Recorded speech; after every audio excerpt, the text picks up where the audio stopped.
안녕하십니까, 공약 강사 최창입니다. 자, 오늘은 수능 특강 260페이지 갈래복합 5강 한번 가보도록 하겠습니다. 자, 갈래복합 5강에는 작품이 3개가 들어있죠. 정몽주의 흑무정사년 일본의 사신으로 가서 라는 작품부터 시작하는데, 최대한 빠르게 한 3작품 다 한번 해보도록 하겠습니다. 자, 첫 번째 나오는 이 정몽주의 시는 지금 한시죠. 옆에 이제 한자가 쭉 적혀 있으니까 이걸 한시라고 하는데, 이제 뭐 말 그대로 일본의 사신에 가서 이제 쓴 거예요. 근데 이제 중요한 건 갔다가 이게 1년 거의 지나서 돌아오게 되거든요. 그러니까 이제 가다 보니까 이제 오랜 기간 동안 갔다 보니 고향에 대한 그리움을 표현한 시라고 볼 수 있습니다. 자, 가보겠습니다. 섬나라의 봄빛이 움직이지만, 자, 여기서 섬나라는 당연히 일본인 공간적 배경을 얘기하는 거고, 일본 공간적 배경이 되겠죠, 그죠? 공간적 배경이 되는 거고, 그 다음에 봄빛이 움직인다 할 때 봄빛은 계절적인 배경이 되겠지, 그지?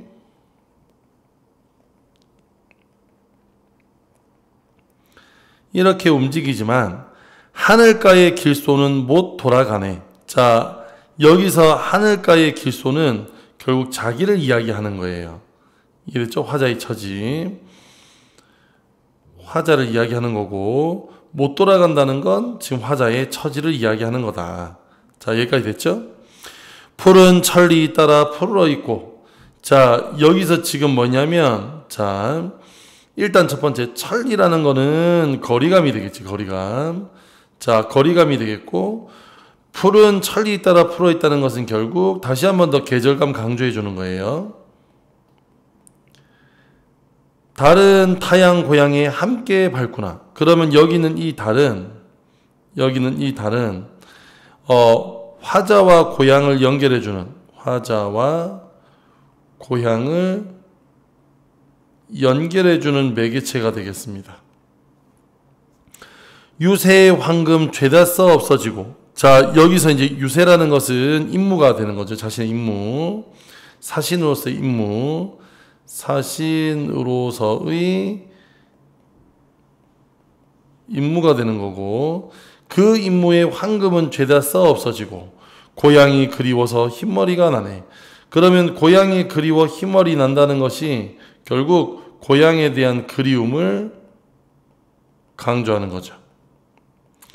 사나이가 사방에 뜻 두는 것은 공명만을 위한 것은 아니라네. 그러니까 지금 여기에서 뭐라냐면, 공명이라는 것은 이제 그 관직, 벼슬 이런 건데, 내가 뜻을 두는 것은 공명만을 위한 것이 아니라 임금에 대한 충성 때문이다. 그래서 자신의 어떤 충성심을 드러내주고 있습니다. 즉, 자, 여기서 공명, 이제 내가 이제 벼슬하는 걸 얘기하는 거야, 벼슬. 여기는 이 벼슬뿐만 아니라, 벼슬을 위한 것이 아니라, 결국 벼슬보다는 뭐가 더 중요하다? 나라와 임금에 대한 충성, 나라와 임금에 대한 충성이 더 중요하다. 충성이 중요하다, 이런 얘기 하는 거예요. 됐죠? 자, 그럼 여기까지 이제 삼수가 되겠고, 사수 갑니다. 평생 동안 남과 북에 분주했지만, 그러니까 여기서 남과 북에 분주했다는 것은 그만큼 나라를 위해 바쁘게 살아왔음. 나라를 위해 바쁘게 살아왔어요. 됐죠? 마음먹은 일은 자꾸 빗나가도다. 자, 마음먹은 일은 자꾸 빗나갔어요. 그러니까 이건 결국에 지금 뭐냐면, 내가 하는 일이 뜻대로 이루어지지 않아서 그만큼 안타깝다는 거죠. 그죠? 자신의 임무가 제대로 이루어지지 않아서 안타까운 겁니다. 자, 여기도 되겠고, 고국은 바다 서편 언덕에 있고, 자, 여기서 고국은 바다 서편 언덕에 있다는 것은 그만큼 떨어져 있다. 거리감이죠. 외로운 배는 하늘 이쪽에 있네. 그러면 여기서 외로운 배라는 건 이게 감정이입된 대상이지. 외롭다 그랬으니까. 감정이입됐으니까 화자의 분신이라고 보는 게 맞겠네요. 매 앞인 창가에는 봄빛이 이루고, 여기서 매화는 또 계절감입니다. 여기서 매화는 계절감 보여주는 거고요. 판잣집엔 빗소리가 크게 나누나. 자, 빗소리가 크게 나요. 이 빗소리는 결국 화자의 어지러운 심경을 부각해 주는 겁니다. 그래서 홀로 앉아 긴 해를 보거니와 집 생각의 괴로움을 어찌 견디랴. 자, 여기서 마지막에 여기는 이 집 생각은 고향 생각이지, 그지? 이게 갈등의 원인이고요. 이거를 견디기가 힘들다. 그래서 고향에 대한 그리움이 되겠어. 그래서 결론부터 말하자면 이 작품은 공간은 당연히 일본이고 시간적 배경은 봄입니다. 그래서 이 일본과 봄이라는 시간과 공간이 엮이면서 고향에 대한 그리움이 심화가 돼요. 이해가 됐죠? 여기서 고향에 대한 그리움이 심화가 된다는 내용의 시가 되겠다. 다 됐습니까? 자, 이렇게 기억하시면 되겠고요. 특히나 중간중간에 나오는 이런 자연물들은 화자의 이러한 심정을 더욱더 부각시켜주고 있다. 이렇게 기억해 두시면 되겠습니다. 됐습니까? 자, 그 다음 곧바로 이어서 현대시 이성부의 봄비 한번 가보도록 하겠습니다. 자, 여기는 이 시는 보통 중학교 때 이 시 배우지 않나? 예, 하여튼 그랬던 시인데, 이 작품 중요합니다, 이것도. 자, 한번 가볼게요. 입이 그치면 내 마음 강나루 긴 언덕에 서러운 불빛이 짙어오겠다. 자, 그러면 지금 여기는 화자는 이 비가 그치면이라고 상황을 가정하여 시상을 전개하고 있어요. 자, 이 비가 그친다는 것은 상황을 가정하고 있어.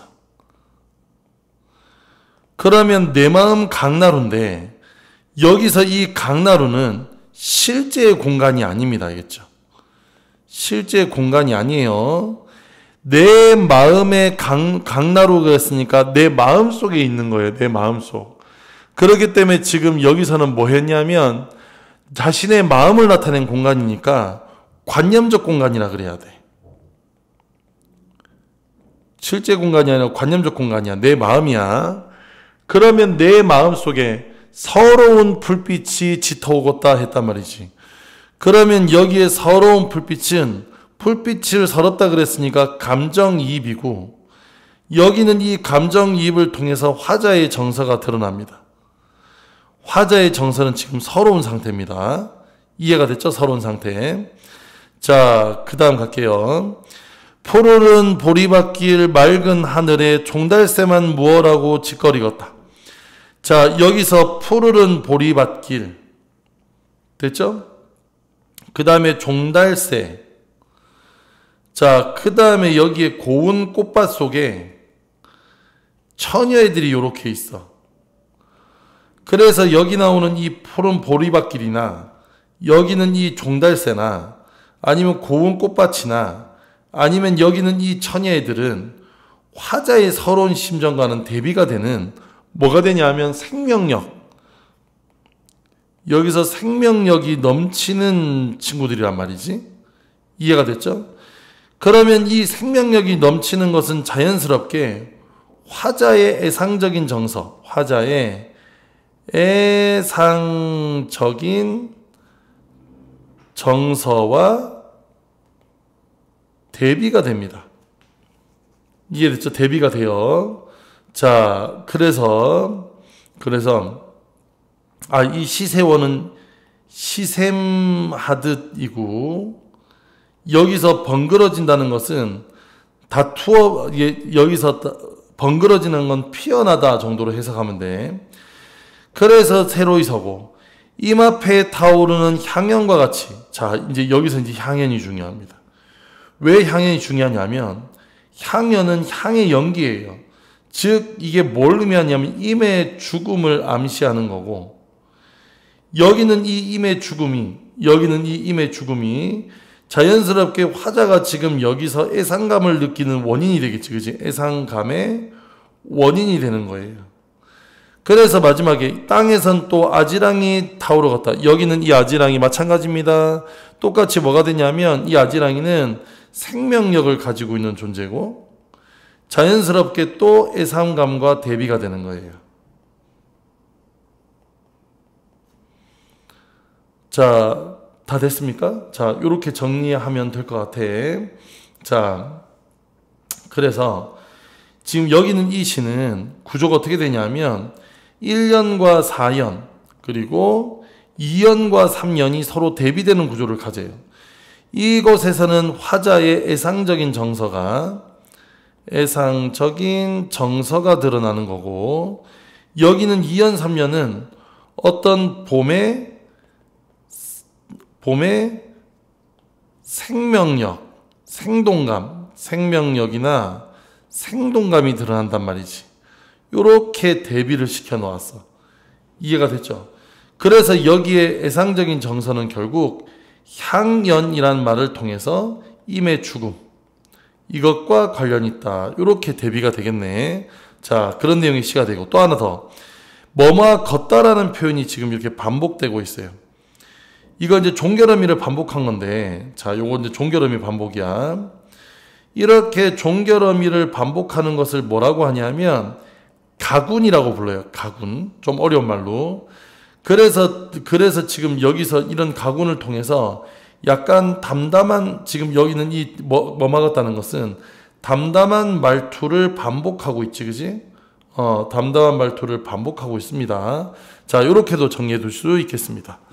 자, 그럼 나이는 이 수복의 본비까지는 다 끝났죠. 자, 그 다음에 이제 마지막이 수필입니다. 수필. 자, 수필인데 강은교의 다락이라는 수필이에요. 자, 수필은 당연히 여기서 뭔가에 대한 깨달음이 있어야 되는데, 이건 이제 주거 형태가 현대화되면서 느끼는 화자의 어떤 심정, 깨달음, 이런 것들을 지금 표현해주고 있는 수필이에요. 그래서 과거의 어떤 그 다락이 있던 시절, 그때 추억과 그리움을 이야기하면서 현대의 어떤 다용도실과 비교해서 사라져가고 있는 다락의 의의를 효과적으로 드러내고 있는 수필인데, 자, 한번 읽어보겠습니다. 예전에 집집마다 다락들이 있었다.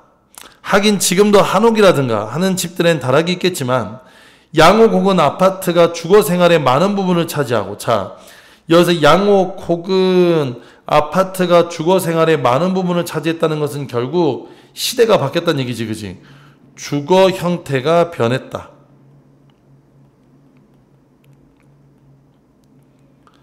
주거 형태의 변화를 이야기하는 거야. 그래서 시대상이 변했어. 자, 그러면서 도시가 점점 위로 솟아가는 동안 옆으로 푸근하게 펼쳐놨던 한옥들은 어느새 사라지고 그 속 가장 깊은 곳에 있던 다락들도 사라져갔다. 자, 여기서 지금 뭐라 했냐면 도시가 점점 위로 솟아만 가는 동안과 여기는 푸근하게 펼쳐 앉은 한옥들은 서로 이렇게 대비가 되겠지? 이거는 수직적 공간이고 얘는 수평적 공간이 되는 거니까 이렇게 서로 대비를 시켜놨어요. 그러면서 이것들이 모두 사라져갔다라고 했어. 그래서 지금 여기서 다락도 사라져갔으니까 이게 문제제기입니다. 이 작품의 문제제기가 되겠어요. 그때 다락 속에는 어둠엔 향내가 났었다. 자, 여기서 이 향내라는 건 긍정적인 단어야. 그것은 무수한 것들을 품던 공간의 향내기도 했다. 자, 여기서 이제 뭔가를 품고 있었어요. 이제 품던 공간이 결국 여기는 이 다락의 속성을 이야기하는 거예요. 다락은 뭔가를 품어주던 존재입니다. 됐죠? 자, 그건 좀 해지고 허접스러운, 그러나 가장 우리에게 삶에 가까운 것들에게는 품는 향내. 다락에는 무언가 보여주고 싶지 않은 그 집에 비밀스러운 것들이 많았으니까 이기도 했다. 그러니까 지금 여기에서 뭐라 했냐면 다락에는 무언가 보여주고 싶지 않은 그 집의 비밀스러운 것들이 많았다는 거야. 이게 지금 이 다락의 기능입니다. 알겠죠? 됐습니까? 품는다는 것이야말로 모든 집의 출발점이다.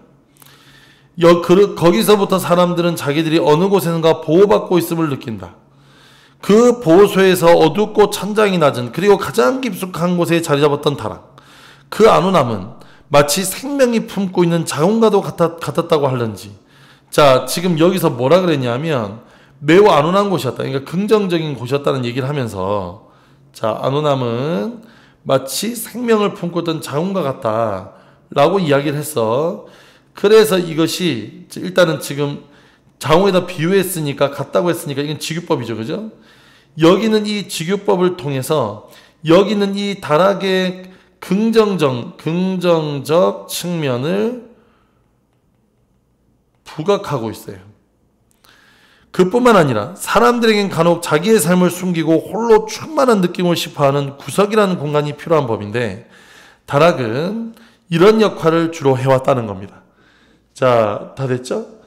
그래서 지금 여기서 다락에서 안온함을 느꼈다는 겁니다. 안온함. 자, 안온함이란 걸 느꼈다.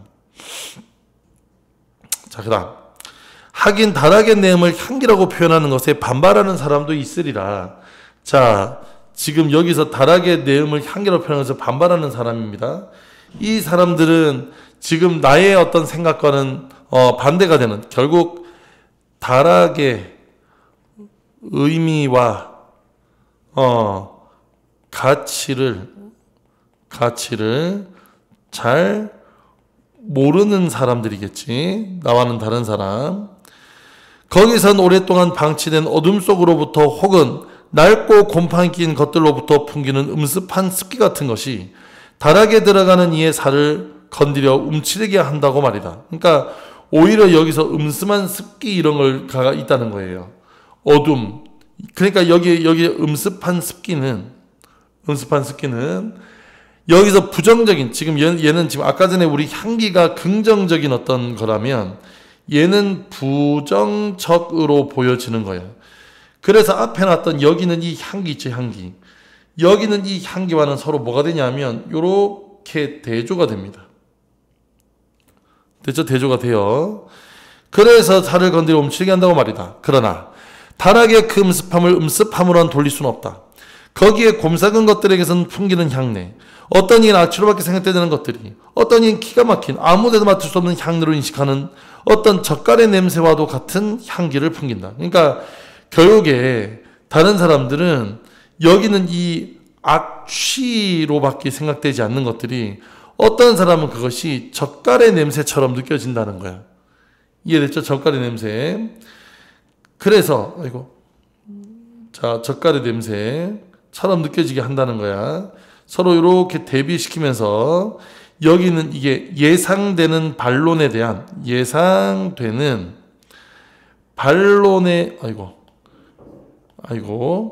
반론에 대한 반박이 되겠네요. 그죠? 자, 반박을 합니다.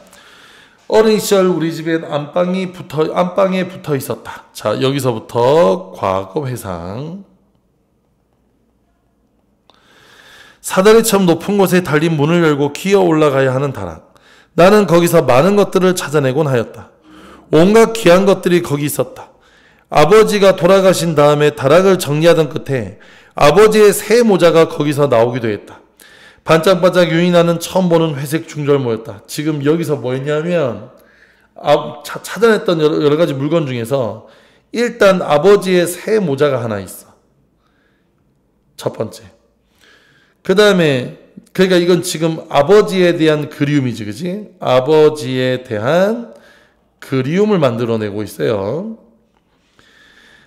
자, 한 번도 써보지 못하고 어머니는 살며시 눈물을 훔치었다. 아버지에 대한 그리움이겠죠? 또 우리들이 함부로 못 꺼내 감춰놓은 수밀도 캔이 있다. 자, 수밀도 캔. 수밀도라는 건 복숭아지. 하긴 복숭아 깡통이라고 해야 그 시절 기분이 난다.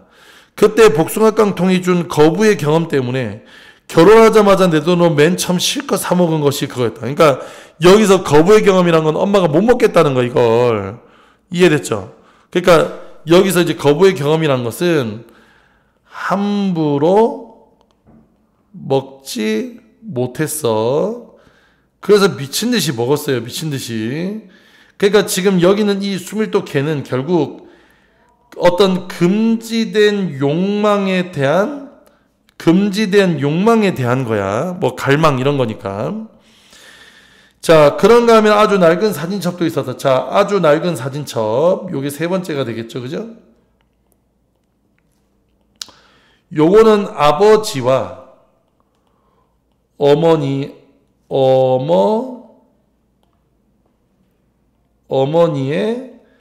청춘을 발견하게 된 거야. 자, 그래서 넘겼더니까 아버지 어머니의 젊은 시절의 사진이 있었다. 두 분이 어떤 바이오스를 찍은 사진이었다. 어머니와 아버지에게도 어린 시절이 있었으나 내심 어둠의 뒤통수라도 한 대 맞은 듯 놀라면서 사진첩을 넘겼던 기억이 난다. 지금 여기까지 다 무슨 말인지 알겠죠? 그죠? 그러니까 이런 것들을 보면서 내가 추억을 할 수 있게 됐다는 거야. 또 이런 일이 생각한다. 자, 계속 과거의 상이에요. 나는 가족들로부터 깊은 소외감을 느끼고 다락에 숨었다. 자, 그러면 여기서 나는 가족들로부터 깊은 소외감을 느끼고 다락에 숨었대. 그러면 이 말은 결국 힘든 상황에서 벗어날 수 있는, 힘든 상황에서 벗어날 수 있는 도피처로서의 역할도 했다는 거야. 도피처로서의 역할. 그래서 다락의 어두운 한 구석에 웅크리고 앉아 나를 찾아 집에 이곳저곳 살피는 식구들의 발걸음 소리를 들었다. 드디어 어머니에게 들켜 화가 나신 어머니의 손을 잡으며 다락에서 끌려내질 때 나는 세상에서 가장 다정한 힘을 경험했다. 자, 그러니까 지금 여기서 뭐였냐면 그냥 부모로부터 피해서 힘들었다. 이것도 있지만 여기서 뭐였냐면 나는 세상에서 가장 다정한 힘을 경험했다는 게 결국 가족의 사랑을 느꼈다는 거야.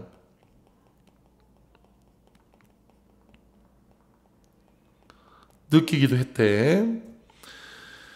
그 집의 가장 깊은 곳에 있으며 그 집의 많은 비밀을 품고 있는 다락은 집의 혼이다. 그러니까 지금 이제 여기서부터 다시 이제 다락에 대한 이야기인데 과거의 상은 여기서부터 여기까지죠. 그래서 지금 어릴 적 유년시절의 기억을 통해서 다락에 대한 좋은 기억을 열거해 놓았습니다. 자, 그러면서 그 뒤에 집의 구석에 달린 심장이다. 그것이 두근거릴 때 그 집에 살고 있는 이들은 모두 가슴이 두근거린다. 자, 일단은 지금 여기에 집의 구석에 달린 심장이다. 그랬거든. 자, 요거는 이제 은유법이 되겠지, 그지? 다락은 집의 혼이다. 이것도 은유법이 되겠죠, 그죠? 자, 그만큼 혼이네, 심장이네, 이런 것들은 매우 중요하다는 거예요. 이해됐죠? 그래서 이것이 다락의 중요성을 강조합니다. 그래서 이어갑니다. 요즘 아파트들은 자궁 다락을 잃어버린 셈이다.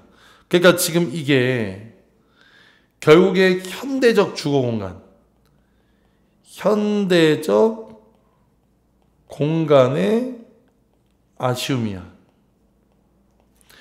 아파트의 집들을 방문하면 실은 우리는 그 집의 나신을 만난다. 여기서 나신이라는 건 나체예요, 나체.